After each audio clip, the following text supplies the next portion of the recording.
Hi guys, it's Brandon, Red State 08 with the TNOutdoorForum.com, coming to you tonight with another knife review.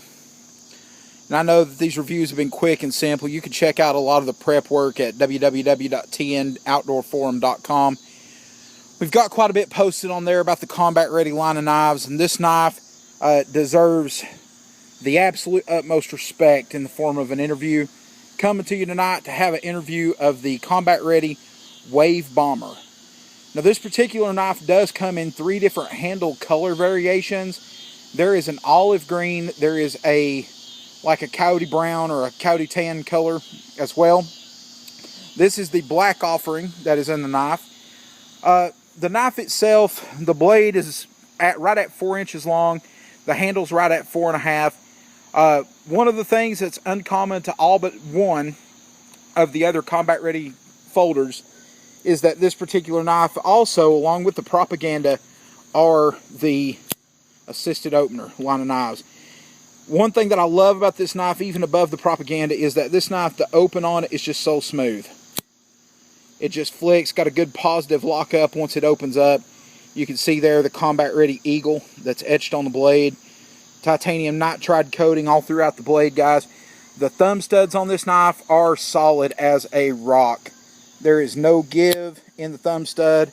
Absolute on there, tight as a rock. To the best of my knowledge on that particular knife, it has not been Loctited either. It is from the factory tight on that knife. Great knife overall. The knife is long. One thing with this knife that I really do like is that I'm normally, and I've said it before, I'm normally not a fan of knives that have aluminum handles. I've never been crazy about aluminum as a handle material on a knife. However, the way that this knife is made with the slotted serrations that you see going down the blade, the knife actually handles very well due to those serrations and gives an adequate grip, either in forward or reverse gripping. The knife does have jimping on the spine. You can see the jimping there, and jimping on the blade as well. If you have to go up for some fine work, you do have that jimping there on the blade you can use. Overall, guys, the knife itself, I've used it for a variety of tasks, anything from cutting rope and cord. I've used it while we were doing our fence row project here at the house. I've also used it at work quite a bit to cut strapping and to cut various other things, cardboard, cut a ton of cardboard with it, and the knife has just held up great. I've not had to make any adjustments to it out of the box, no tension adjustments, anything to the knife. Opens flawlessly every time. The knife, no hang-ups, nothing like that, very easy to close.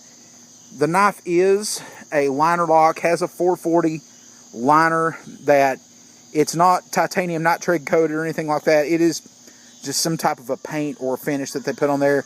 It is the liner lock that's set up on there. Let me show you something awesome though in a knife like this that I love, and if you guys have watched any of my videos or read any of my reviews, you know this knife's pocket clip. Check that out, guys.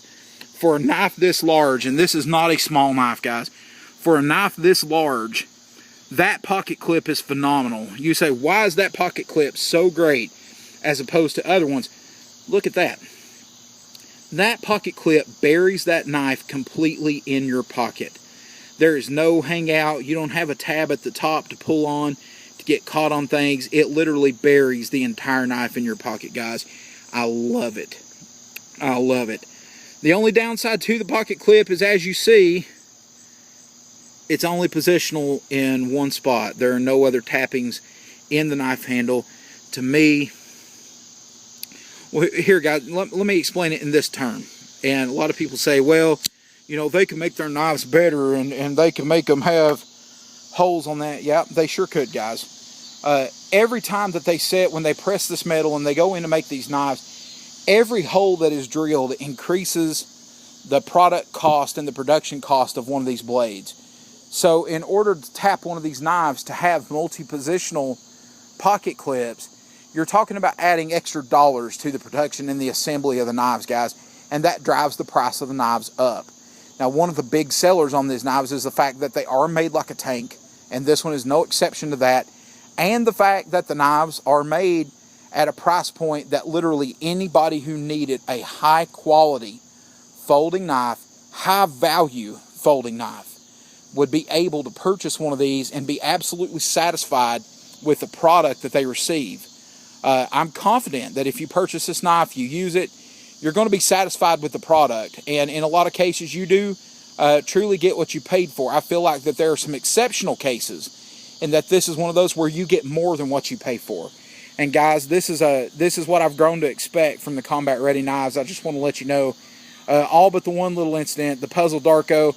If you've seen that review, you know I don't care for that knife at all. It's not that the materials aren't quality. It's not that the shape of the blade or that the ergonomics of the handle are bad. It's just simply not safe, guys. But this knife right here, I've had no safety malfunctions with it. I have no problem with the opening, no problem with the closing. The lockup is solid on this knife. Once it is locked up, you have no give in that blade whatsoever. That blade is solid as a rock, and it's going to remain that way for many, many years. Guys, I mean, this is getting down to the end of the line with the Combat Ready line. I think I've got 2 knives left that we're going to get a review out on, let you guys take a look at, and we're excited to get those out to you.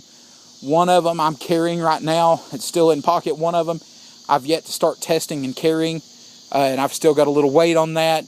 We got some other great videos that are coming out, guys. I've got a bunch of knives that are sitting right now in my cabinet, waiting on review. They've been in testing, they've been in use quite a bit, but they are waiting on review. We're going to get those out to you. Among those, I'm going to go ahead and name a few of them off, guys. We have an Ontario SP10 Marine Raider that we're going to get out. We're going to do a little hack and slash with and just give it a good all-around test. The other thing we have a big lineup. We have a comparison video between the Becker-Necker, between the Essie Izula, and between the Becker Knife and Tool Essie Izula Escobar.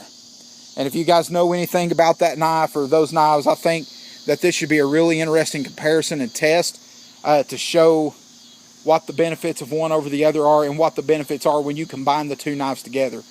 Very cool knife, kind of a Franken knife that the 2 companies have made together, where they've combined the best features of both knives into one blade.